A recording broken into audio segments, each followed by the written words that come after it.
Lord. అందరికీ వందనాలు తెలియజేస్తున్నాను.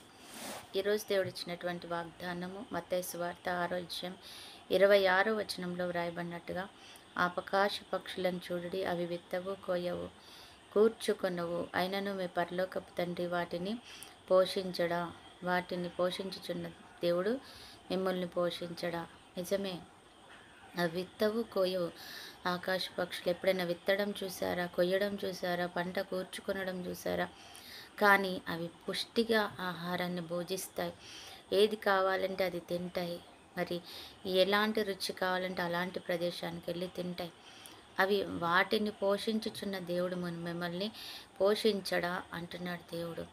అవును, మనం కూడా వాటిలాగే మనం కూడా దేవుని యందు భయభక్తులు కలిగిన వారము, ఆయన నమ్ముకున్న వారము అయితే మనం కూడా దేవుడు నిన్ను నువ్వు ఏది ఆశిస్తున్నావో, ఏదైతే కోరుకుంటున్నావో, ఎలాంటి పరిస్థితులనైతే నువ్వు కోరుకుంటున్నావో వాటినిచ్చే దేవుడు అన్నమాట. నిజమే. నువ్వు మంచి ఆహారాన్ని కోరుకున్నప్పుడు, నువ్వు ప్రార్థన ఆత్మతో నింపబడిన వాడవైతే, ప్రార్థన ఆత్మతో నింపబడిన దానవైతే దేవుడు నిన్ను ఆ యొక్క పరిస్థితుల నుంచి తెచ్చి ఇవ్వగలిగిన సమర్థుడైనటువంటి దేవుడు. నీ కొరకు ఆయన సమకూర్చుతాడు, నీ కొరకు ఆయన దాచిపెడతాడు దాన్ని. ఆయన నీ కొరకు ఆయన పరిపూర్ణంగా ఎదురు చూస్తూ ఉంటాడనమాట. నిజమే. మనం నమ్మినట్లయితే దేవుని మహిమను చూస్తాం. ఒకవేళ నువ్వు నమ్మకుండా ఉండి ఆ యొక్క అడుగు వేయనప్పుడు, ఆ పరిస్థితిలోకి వెళ్ళనప్పుడు దేవుడు ఏం చేయలేడు. కానీ నువ్వు నమ్మి దేవుని నామంలో నువ్వు ముందుకెళ్తే దేవుడు నీ కొరకు ఒక అద్భుతాన్ని చేసి చూపిస్తాడనమాట. నిజమే. ఒకానొక రోజు ఒక వ్యక్తి ఒక దేవుని ప్రార్థన కూడికకి వెళ్ళాడంట.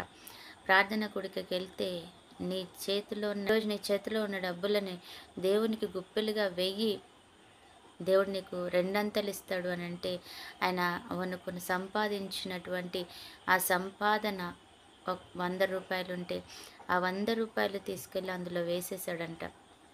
వేసి ఇంటికి వెళ్తే భార్య అడుగుతుందంట, ఏవి డబ్బులేవి, కూరగాయలేవి, ఏం వండాలి, పిల్లలు ఎంతగానో పస్తుపడి ఉంటున్నారు, ఇంతసేపు లేటుగా వచ్చావని అంటుందంట. అయితే ఆయన ఆశ్చర్యపోయి, ప్రవ్వా, నువ్వు నేను వేస్తే ఇచ్చి రెండంతలు ఇస్తానన్నావు కదా, మరి ఏంటి నా ఇంట్లో ఏమీ లేదు ఎలాగా అని అడుగుతూ ఉంటే దేవుణ్ణి అప్పుడు ఆయన అలాగే చూస్తున్నాడు. భార్య తిడుతూ ఉందంట. ఆయన ఏమో ఏం అద్భుతం జరుగుతుందో ఎదురు చూస్తున్నాడంట. కొద్దిసేపటికి గోడ అవతల నుంచి ఇంట్లో నుంచి ఒక ఆవిడ పిలుస్తుందంట. పిలుస్తూ అన్నీ వండిన పదార్థాలు అన్నీ ఇస్తుందంట. చికెను, లేకపోతే దాంట్లో ఉన్న మటను, ఎన్నో ఆహారం, అన్నం అన్నీ ఆమె ఇస్తుందంట. ఏంటి, ఎందుకు ఇవన్నీ మాకు ఇస్తున్నారంటే, మా పిల్లలు ఊరు నుంచి వస్తాము అన్నారు, మేము అన్నీ వండి పెట్టేశాము, కాకపోతే వాళ్ళ ట్రైన్ క్యాన్సిల్ అయిపోయింది, వాళ్ళు రాలేదు, మరి ఇవన్నీ మేము ఇద్దరమే ఉన్నాము, ముసలి వాళ్ళు, మేము తినలేము, మాకు ఈ పదార్థాలన్నీ వేస్ట్ అయిపోతాయి, కాబట్టి ఇవన్నీ మేము మీకు ఇస్తున్నాం,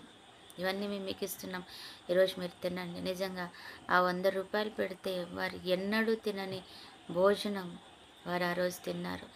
దేవుడు రెండంతలుగా ఇచ్చే దేవుడు. ఆయన కొంచెంగా ఇచ్చినప్పుడు ఆయన సమృద్ధిగా ఇచ్చే దేవుడు. నువ్వు నమ్మగలిగితే, కొంచెం నమ్మకం చూపెడితే, కొన్ని కృప చూపెట్టగలిగితే ఆయన ఎక్కువగా ఇచ్చే దేవుడు అనమాట. కాబట్టి నువ్వు భయపడకు, దేవుడు నీ తోడుగా ఉన్నాడు, నీకు అద్భుతం చేసి చూపిస్తాడు. అటు కృప దేవుడు మనకి ఇచ్చునుగాక. ఆమేన్. నిజమే ప్రభా. ఆకాశ పక్షులను చూడండి, విత్తవు, కోయవు, కానీ పంట కూర్చుకుంటాయి ప్రభా.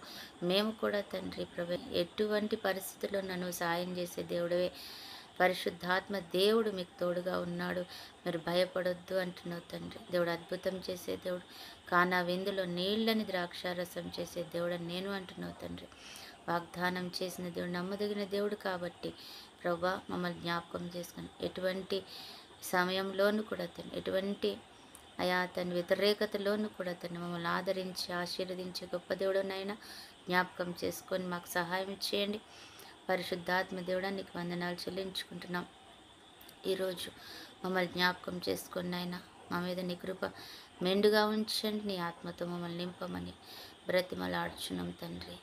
ప్రభా, అయ్యా ఎంతమంది బిడ్డలైతే ఈరోజు అయ్యా కొదువుగా ఉందని బాధపడుతున్నారు ప్రభా, వారి జీవితంలో మీరు అద్భుతం చేయండి. అది ఆరోగ్యమా, ఆశీర్వాదం, ఐశ్వర్యమా, తండ్రి ఆహారమా, అయ్యా పరిస్థితుల్లో సమాధానమా, ఏది కొదువుగా అది దయచేయండి, అద్భుతం చేయండి. అలాగే ఈరోజు బర్త్డే, మ్యారేజ్ డే జరుపుకుని బిడ్డను కూడా జ్ఞాపకం చేసుకొని దీవించి ఆశీర్వదించి కొదువ తీర్చమని యేసు నామములో ప్రార్థిస్తున్నాం తండ్రి.